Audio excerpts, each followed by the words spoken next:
Hi, this is Abraham Great again, and welcome to this platform. Here you will learn a few tips that will help you to connect the dots.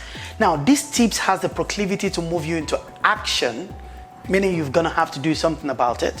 One of the things that you want to do about it is to please do all that you can possible to take note, but not just that, wait till the end or listen to this video till the end, and also subscribe for more videos from Abraham Great. I want to talk about the jack of all trade mentality. First of all, I want you to know that jack of all trade is a mentality.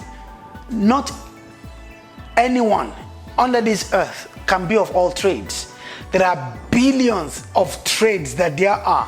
So we know that this jack of all trade mentality is hypothetical, is analogical.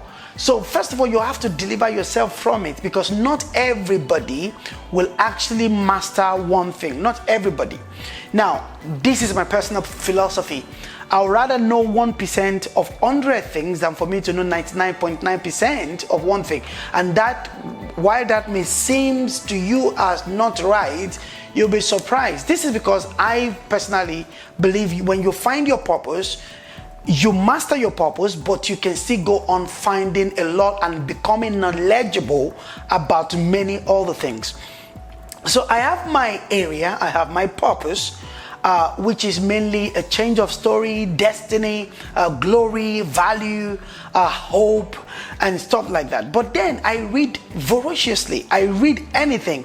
I go into anything. I read about biology. I read about sciences, all kinds of sciences. I read politics. I also actually have passion for politics. But you also can be a jack of all trades. This is a mentality that people have that you cannot do many things. Now, let me tell you first of all the advantages of facing just one thing. Now, facing one thing makes you to go beyond accuracy. When you are able to master just one thing, you are able to go beyond accuracy. And please note this, that accuracy is different from precision. You can be very accurate and you are not precise. Now, when you are jack of all trade, is very nearly impossible for you to be precise unless you are precise about being a jack of all trade in itself. So that is what happened to me. I actually am a master in doing many things. So that itself is my precision. My precision is the fact that I have identified myself that I am not a person of one talent, but you can master one thing. You can face one thing squarely, and that will help you to move from getting it right to being accurate, and then you move from being accurate to eventually actually being precise. So when I say the difference between accuracy and precision is this. So right now, if I look at my watch and you look at yours, we may both get the same time, that, whatever the time is right now. In my case, 1929, which is 7:29. You may look at your watch and it's also saying 7:29, but I may have 7:29 just at the time that I look at it, 14 seconds, and you may have 7:29 27 seconds. So that is, we are both accurate in the time, but we're not precise. Precision is when we both get it exactly. It is 29:11. Both of us get it. That's precision. Now, for you to arrive at precision, you need repetition. For you to arrive at precision, you need lots of repetition. So you look at the young men or women who are throwing the basketball, and they keep trying and trying. Like Michael Jordan, some of them get to the point where they throw 100, and 100 would actually go in unless someone is raising their hand to stop it or to deter you from entering. You can actually master to go beyond accuracy. But in the case of football, for example, you realize that it's very difficult for them to be precise. So you have maybe one of the best penalty taker,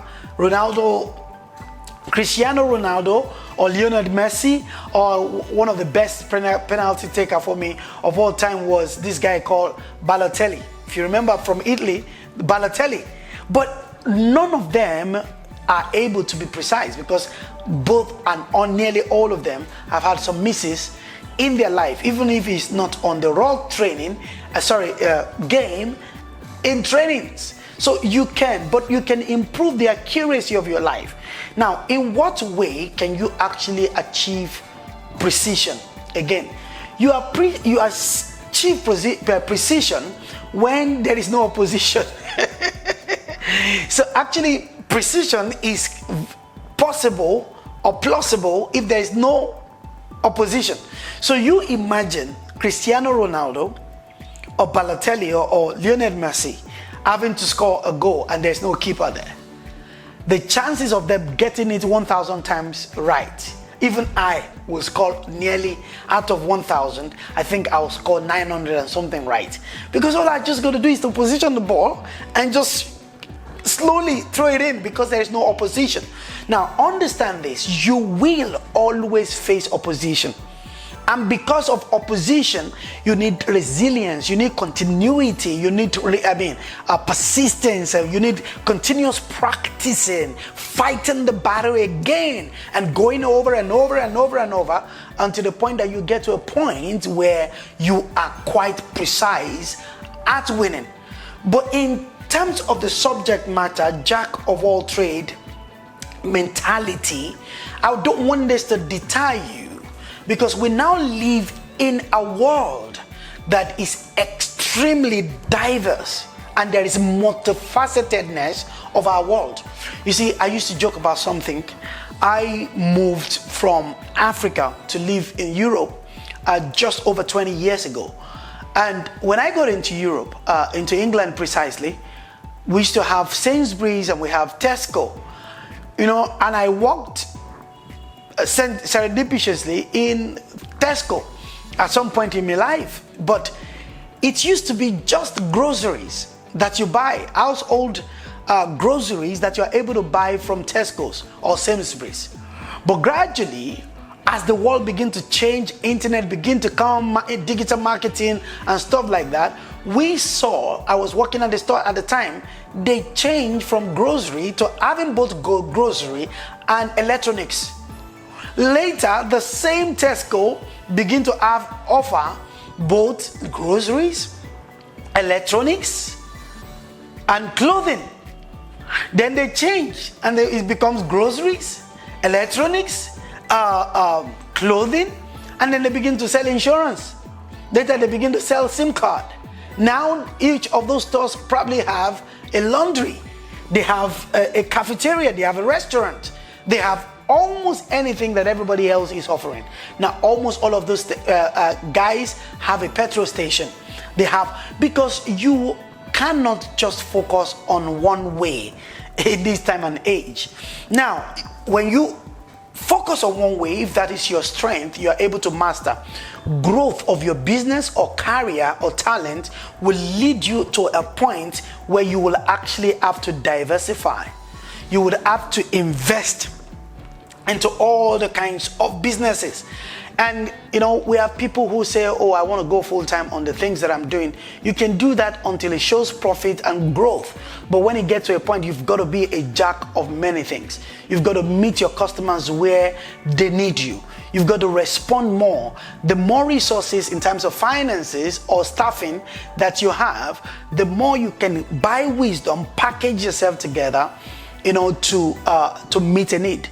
But the master, the master key is that you want to start by understanding who you are.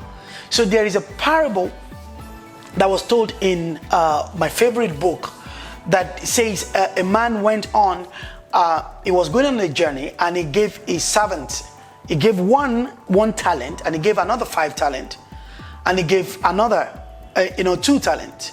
When he came back, the guy who has 5 talent had gotten 5 more talent, and the one who has 2 talent had gotten 2 more talent, whereas the guy who has only 1 talent went to bury it.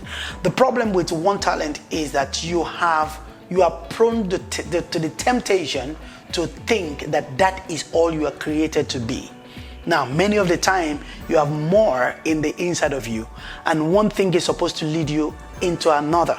Open up yourself to many possibilities and understand that this word jack of all trade mentality is only a mentality, it's only a statement, it's only a metaphor, it is only a saying. So don't lock yourself into it. If you find other ways to serve people better, if you are one thing but you can offer many other things, I personally, I'm a motivational speaker, I'm an inspiration speaker, I'm an author. The same thing that I spoke can be transcribed, edited, and turned into book.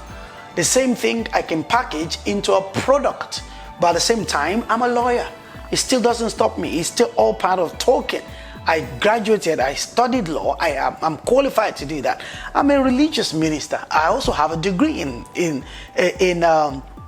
theology. But guess what? I have a master's in service economy. I am also a chartered manager.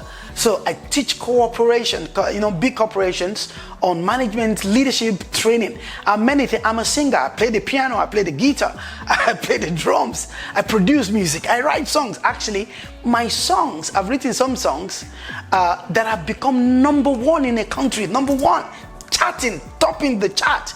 Not sung by me, but I wrote the song. My music is doing, I'm making money from Spotify, from iTunes. You can check Abraham, great music. You see, I've got gospel music there.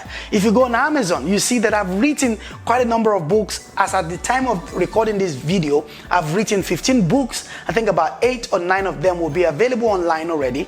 Others are already written and published, but maybe not on Amazon yet. But I'm writing more books. I'm doing many things on TV, on national TV. I may be a political analyst. And guess what? If you understand yourself and how to manage your life, your time, and your resources, why not being a jack?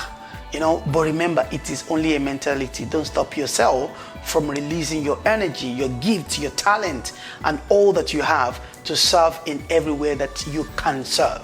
You get that? So, jack of all trades is only a mentality. It is working.